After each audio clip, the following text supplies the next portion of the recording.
Oi gente, tudo bem com vocês? Eu sou a Letícia Lee e tô começando mais um vídeo aqui no canal Crimes Verdadeiros.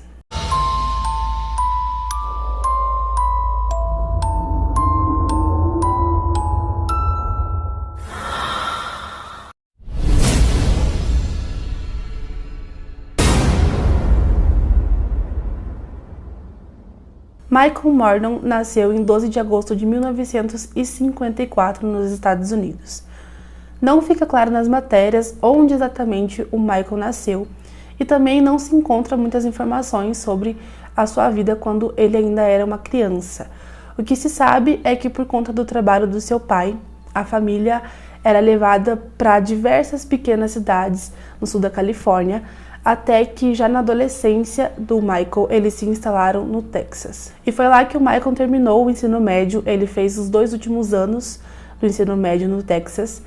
E segundo familiares e amigos, o Mike, como era chamado pelos mais íntimos, tinha uma personalidade um pouco mais reservada, embora ele tivesse um senso de humor bem sarcástico e às vezes até um pouco grosseiro. Em 1976, aos 22 anos de idade, o Mike conheceu a Christine Kirkpatrick em uma aula de psicologia. A Christine cresceu no subúrbio de Houston e frequentou uma escola católica, onde ela era uma aluna muito popular. Já na sua vida adulta, a Christine era vista por todo mundo que a conhecia como uma pessoa muito amigável.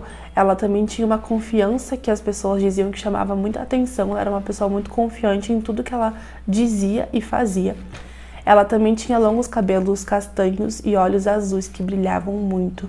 As pessoas descreviam a Christine dessa forma. Para o primeiro encontro do casal, o Mike levou a Christine para dar uma volta de carro que ele havia emprestado de alguém. E a Christine chegou a dizer para uma amiga dela na época que ela tinha certeza que o Mike era e seria o único homem da vida dela. Em 1977, o casal finalmente assumiu o namoro e, segundo os seus amigos, eles eram muito afetuosos um com o outro, mas eles também tinham de vez em quando algumas brigas, o que era absolutamente normal, assim como qualquer outro casal. O que eu quero dizer é que eles não demonstravam ter nenhum tipo de desentendimento tão grande, assim, na frente dos amigos, pelo menos, né? Eles eram vistos realmente como um casal aparentemente normal por todo mundo. Em 1979, a Christine e o Mike finalmente se casaram. Eles moravam em uma casa que, embora tivesse o endereço em Austin, ficava ao norte da linha do condado de Travis, no condado de Williamson. Uma área que, apesar de estar na época desenvolvendo rapidamente, em 1980 ainda mantinha a sensação rural e valores tradicionais de pequenas cidades do Texas. Em 1981, o casal passou por um período bem difícil no relacionamento deles. A Christine acabou engravidando e ela sofreu um aborto tardio. Ela estava com quase 5 meses de gestação quando aconteceu o aborto. E foi um período muito difícil. A Christine chegou, inclusive, a dizer para a mãe dela que se não fosse pelo Mike, ela não sabia se ela teria sobrevivido aqueles dias tão difíceis e angustiantes que foram quando ela perdeu seu filho. Eles ficaram absurdamente felizes quando a Christine engravidou pela segunda vez, menos de 2 anos após a perda do seu primeiro filho. Durante toda a segunda gestação, eles não tiveram nenhum tipo de problema, embora eles tivessem muito receio por conta da perda que eles já tinham tido anteriormente. Mas tudo ocorreu bem e em 1983 nasceu o Eric, o filho do casal. Poucas horas depois que o Eric nasceu, o casal então recebeu a notícia dos médicos que o Eric tinha um problema grave de saúde, que ele precisava passar por uma cirurgia naquele mesmo dia.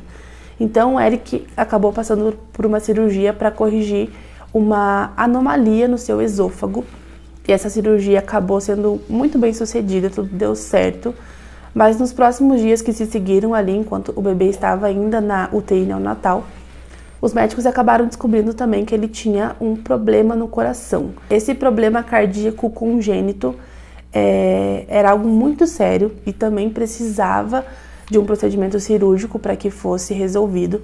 Só que os médicos disseram que antes dos 3 anos de idade não tinha possibilidade de fazer esse procedimento porque era algo muito arriscado.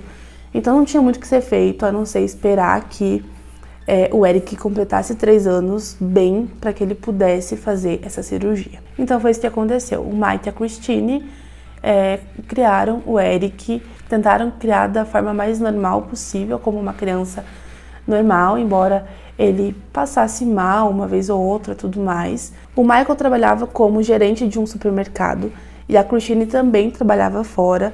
Eu só não consegui encontrar nas matérias onde ela exatamente trabalhava, mas as matérias dizem que o Eric ficava com uma babá enquanto a sua mãe estava trabalhando, seu pai também.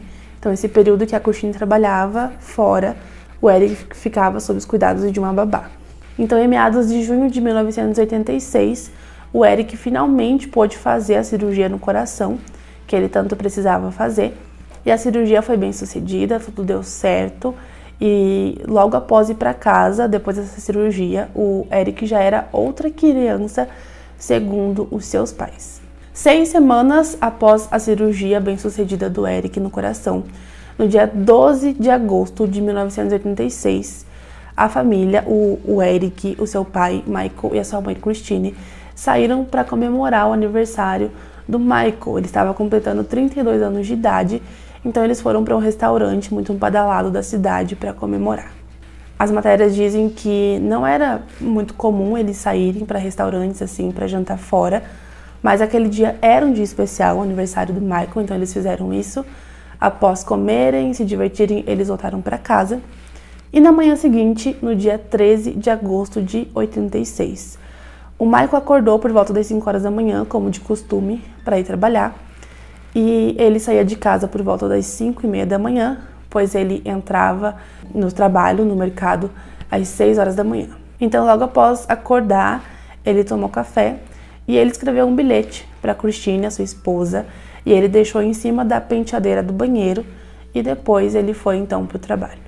Mais tarde, por volta das 2 horas da tarde, o Mike foi buscar o Eric na casa da babá. Essa babá era uma mulher mais velha que cuidava do Eric e de outras crianças também na casa dela. Então o Michael chegou lá para buscar o filho, mas a babá, que se chamava Mildred Radin, ela se assustou quando viu o Michael, porque ela não tinha visto o Eric e a Christine naquele dia. A Christine não havia levado o seu filho para ficar sob os cuidados da babá naquele dia.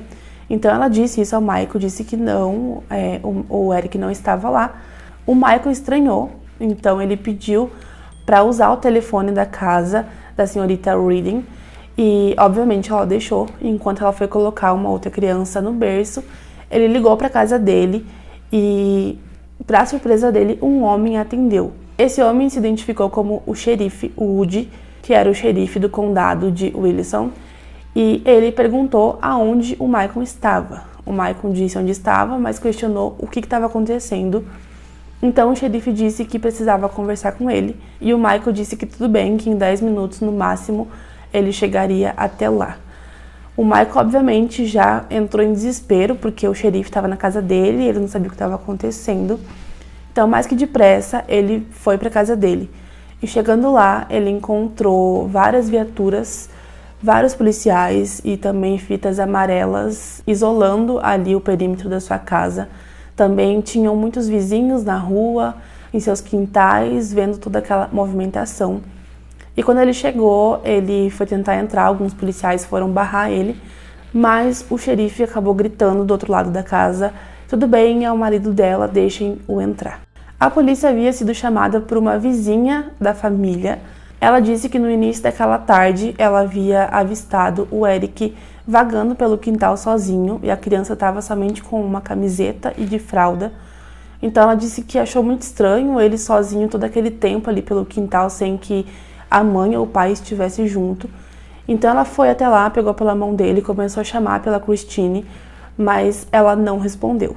Então essa vizinha começou a procurar em volta da casa, mas também não viu a Christine nem o Michael. Então ela resolveu entrar na casa e quando ela chegou até o quarto principal, o quarto do casal, ela acabou encontrando a Christine sem vida.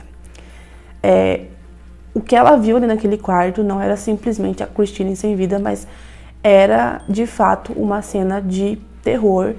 Então ela saiu correndo dali com a criança nos braços e chamou a polícia. Então, ao entrar na casa, o xerife, o Woody, pediu para que o Michael se sentasse na cadeira ali na cozinha e ele foi informado de que a sua esposa estava sem vida no quarto. Ele começou a fazer perguntas do que tinha acontecido e, a princípio, os policiais não queriam dizer para ele o que de fato tinha acontecido, eles falavam que não sabiam. Eles demoraram algum tempo para contar o que realmente tinha acontecido, enquanto isso eles ficavam fazendo várias perguntas para o Michael, até que eles contaram para o Michael que a esposa dele havia sido espancada brutalmente até a morte e que também nos lençóis ali que ela estava deitada haviam manchas de sêmen. Na cena do crime também tinha muito sangue respingado pela parede.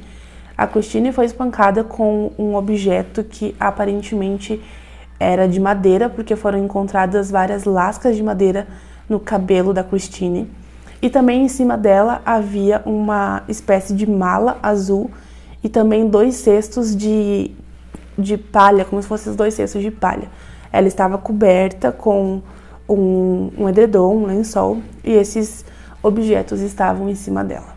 Quando os policiais encontraram o bilhete que o Mike havia deixado para sua esposa mais cedo naquela manhã, ele acabou se tornando um suspeito, um dos principais suspeitos, na verdade, do caso, por conta do teor daquele bilhete.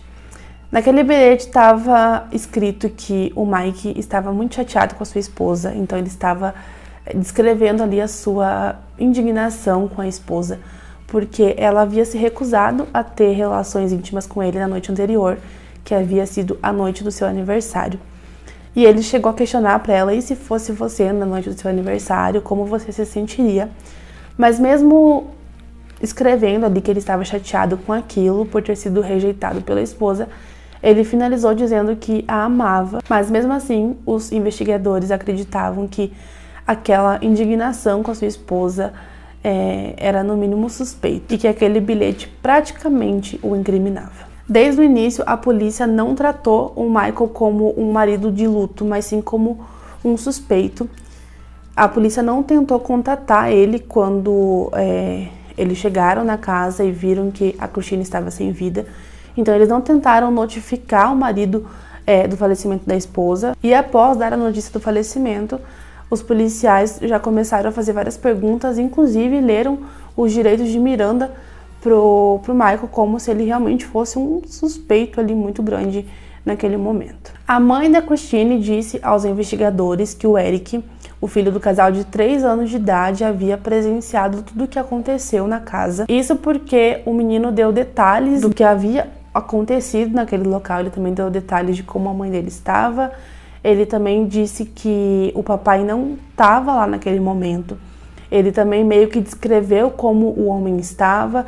Ele descreveu o homem se lavando no banheiro, ainda vestido. Durante a investigação, os investigadores também conversaram com vizinhos ali da família Mordon, e um dos vizinhos disse que viu uma van verde estacionando repetidamente em vários dias que antecederam a morte da Christine, e que certa vez esse homem que desceu dessa van verde, ele estacionou a van em uma rua atrás da casa da família e ele caminhou até uma área de árvores ali próximo à residência deles. Não havia sinais de arrombamento na casa, porém a porta de vidro da sala de jantar da casa estava destrancada, então facilmente alguém poderia ter entrado por ali. A bolsa da Christine havia sumido, então isso parecia com que tinha sido um roubo que deu errado, porém o anel de noivado dela e a aliança, que eram bem caros, estavam no criado mudo do lado da cama,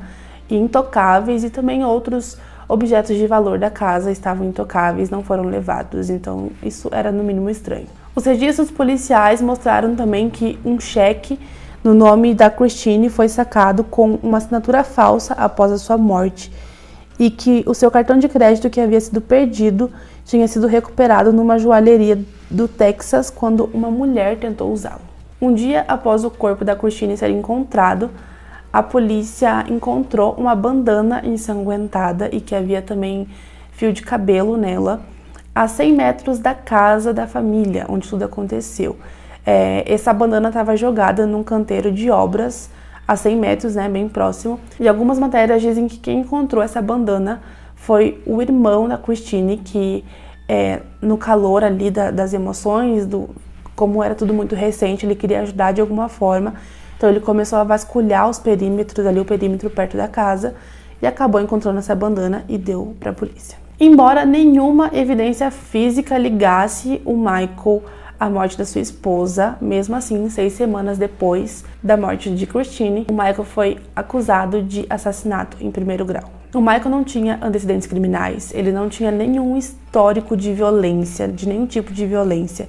E ele também não tinha nenhum motivo óbvio para tirar a vida da Christine. Nos dias seguintes após o assassinato, ele também se submeteu a 2 testes do detector de mentiras e ele passou por esses 2 testes. Ele também forneceu amostras de cabelo, de saliva, de sangue. Ele foi totalmente cooperativo com a polícia. Ele deu consentimento para que os investigadores revistassem a sua picape também. Mas mesmo fornecendo essas amostras para os policiais, para possíveis exames, vale lembrar que isso foi na década de 80, quando na época os exames ainda feitos pela perícia eram eficazes em eliminar apenas suspeitos, mas não conseguiam identificar um criminoso específico de fato. Mesmo com tudo isso, o xerife Wood e os investigadores do caso, falhando totalmente em buscar mais pistas, acusaram o Michael e diziam que ele era o principal suspeito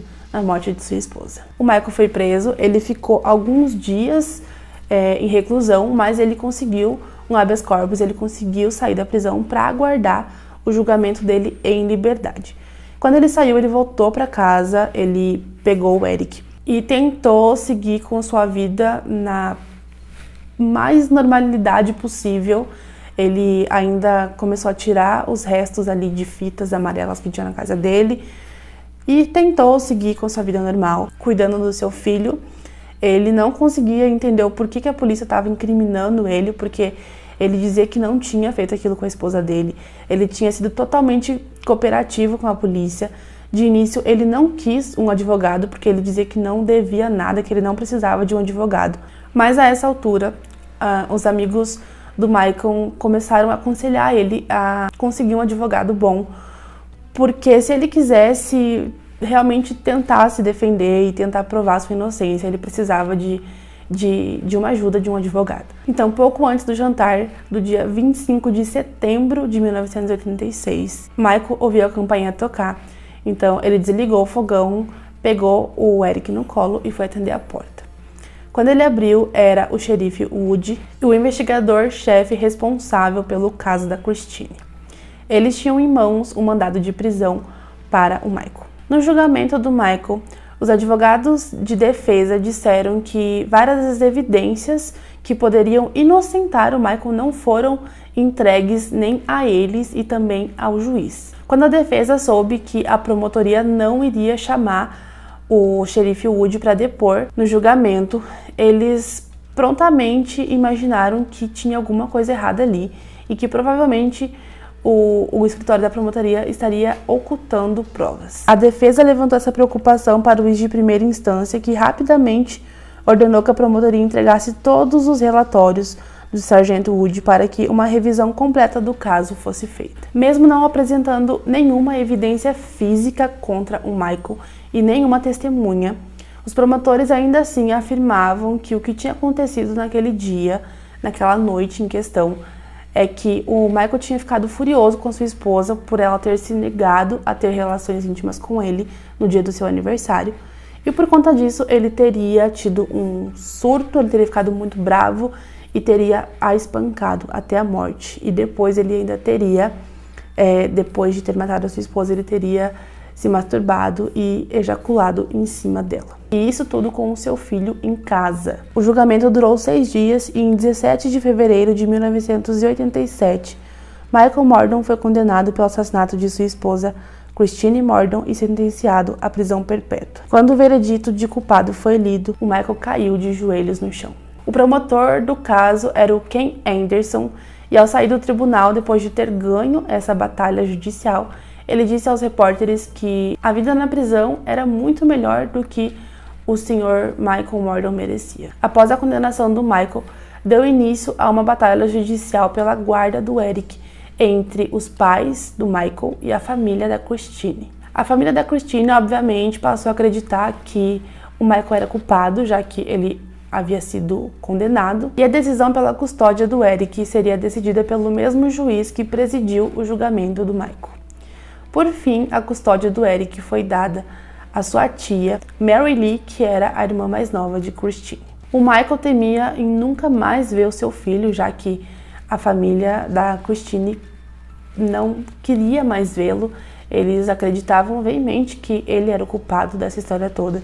E antes disso tudo acontecer, o Michael tinha uma boa relação com a família da Christine, então é até de se entender, imagina, né, se alguém da sua família é morto e a pessoa é considerada culpada, condenada, você no mínimo vai ficar com o pé atrás de continuar conversando com a pessoa, enfim, ainda mais quando envolve uma criança, né? Mas por recomendação de um psiquiatra infantil, esse psiquiatra recomendou que ele continuasse vendo o seu pai na prisão sempre que fosse possível, porque ele era acostumado com o pai, já que ele havia perdido a mãe, seria bom para ele.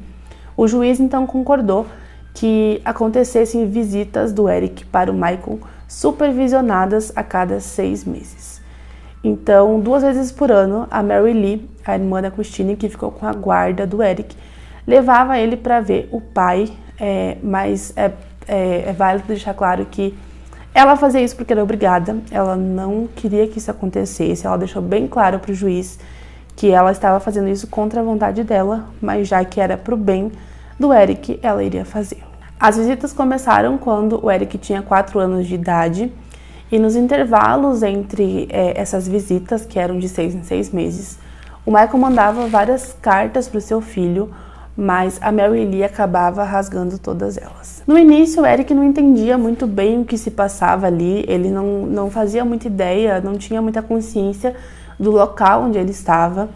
Então, algumas matérias relatam que a primeira visita dele, ele sentou ali na área de visitação da prisão. E ele estava sentado numa cadeira de plástico e os seus carrinhos estavam sobre uma mesa. E ele ficava ali imitando sons de motor, acelerando. E ele contou sobre o que ele gostava para o seu pai. Ele gostava de dinossauros, ele também gostava de histórias em quadrinho e também contou o quanto ele gostava do seu novo cachorro. Quando Eric tinha 10 anos, o Michael viu o seu filho chamando a sua tia de mãe pela primeira vez. E aquilo foi algo muito duro para ele, porque ele estava tendo a certeza de que as memórias da mãe dele estavam realmente sendo apagadas e que agora o Eric tinha uma nova mãe. Então, aceitar aquilo era algo muito difícil para ele. Algumas matérias dizem que depois dessa visita, o Michael escreveu em seu diário que ele já tinha perdido tudo e agora ele achava que estava perdendo o seu filho também. E de fato as coisas começaram a ficar diferentes. Depois dos 12 anos de idade, as visitas do Eric para o Michael começaram a ser mais frias. O Eric parecia distante, toda vez que ele ia, ele parecia querer ir embora logo dali. Com 15 anos de idade, foi a última visita que o Eric fez para o seu pai. Essa visita foi tão rápida que ele e sua tia Mary Lee mal se sentaram. E o Eric acabou dizendo que ele não queria mais estar ali. Ele nem chegou a olhar nos olhos do seu pai, mas ele disse que não queria mais ir até aquele lugar. E o Michael disse que tudo bem, que ele jamais iria obrigar o Eric a ir até lá para vê-lo, mas que se ele mudasse de ideia algum dia, ele poderia voltar a visitá-lo. Sem as visitas do filho e condenado a passar o resto dos seus dias na prisão, o Michael tentou achar uma forma de ocupar o seu tempo lá dentro. Então ele fez cursos acadêmicos e obteve o diploma de bacharel em psicologia e também um mestrado em literatura. Em 2005, quando Michael estava prestes a completar 20 anos preso, o Innocent Project, que é uma organização jurídica sem fins lucrativos em Nova York, que foi fundada em 1992 por 2 advogados que eram defensores do teste de DNA, uma nova tecnologia forense que estava surgindo no final dos anos 80, e eles estavam convencidos de que o DNA poderia ser usado para exonerar os falsamente acusados. eles começaram então a assumir casos que os materiais biológicos das cenas dos crimes ainda poderiam ser testados. Um dos advogados de Mike contou algumas matérias em entrevistas que ele deu que ele atormentou o Barry, que era um desses advogados que foi o fundador desse projeto. Ele atormentou por anos tanto ele quanto as pessoas que trabalhavam com ele para que eles assumissem o caso do Michael, já que ele acreditava veemente que o Michael era inocente nesse caso. Demorou, mas em 2002, o Innocence Project assumiu o caso do Michael e a advogada Nina Morrison liderou o esforço em Nova York a favor desse caso. Nessa mesma época de 2001, 2002, o ex-promotor Ken Anderson, que havia sido o promotor do caso do Michael, já não era mais promotor, ele já havia sido nomeado juiz distrital do condado de Wilson. Então, logo que a equipe do projeto Innocence assumiu o caso do Michael, alguns testes foram feitos, testes de DNA das unhas da Christine, também o da camisola e o do cabelo encontrado ali no quarto, mas o resultado deles não foi muito animador. Isso porque apenas o DNA da Christine foi detectado, não foi detectado mais nenhum outro DNA, então só com o DNA dela eles não podiam provar a inocência do Michael. Isso porque eles precisavam achar o DNA de uma outra pessoa, do culpado realmente, do verdadeiro culpado, para poder inocentar o Michael. A essa altura, os advogados já sabiam das evidências que haviam sido ocultadas na época do julgamento, e eles passaram 5 anos tentando fazer com que a justiça liberasse a bandana para que fosse testada também, mas eles obtiveram essa permissão para fazer os testes na bandana apenas em 8 de janeiro de 2010. A essa altura, o sangue seco naquela bandana já tinha quase 24 anos. Mesmo tendo a permissão em 8 de janeiro de 2010, as coisas funcionavam muito devagar, era tudo muito burocrático, e apenas em maio de 2011 os testes de DNA foram feitos na bandana. A bandana foi submetida a testes e cerca de 1 mês depois o resultado finalmente chegou e foi encontrado material genético de Christine e de um homem desconhecido. O DNA do Michael não foi encontrado na bandana, ou seja, eles tinham o que eles precisavam, o DNA de uma terceira pessoa, de um segundo suspeito. O próximo passo, então, era descobrir de quem era aquele DNA, quem pertencia àquele DNA. Então, eles jogaram aquele perfil no banco de dados nacionais do FBI e começaram a procurar um perfil que combinasse exatamente com aquele DNA. Um perfil apenas correspondeu ao DNA encontrado na bandana, que havia sido encontrada há 24 anos atrás. Ele era de Mark Alan Norwood, um andarilho com uma longa ficha criminal, incluindo prisões no Texas, Califórnia e no Tennessee, por agressão agravada, incêndio criminoso, arrombamento e invasões de residências, e também posse de drogas e resistência à prisão. Após chegar no Mark, a polícia acabou descobrindo que uma mulher havia sido morta de uma forma muito semelhante à forma que a Christine foi, apenas 2 anos após o assassinato da Christine. Essa mulher se chamava Deborah Burker. Como eu disse, a forma foi muito semelhante. A Deborah estava em sua cama, ela também havia sido espancada brutalmente na cabeça, com algo que parecia também ser algo de madeira. Sobre os lençóis dela também tinham manchas de sêmen. Só que nessa época, ou quando a Deborah foi morta, o Michael já estava preso, então não fazia sentido.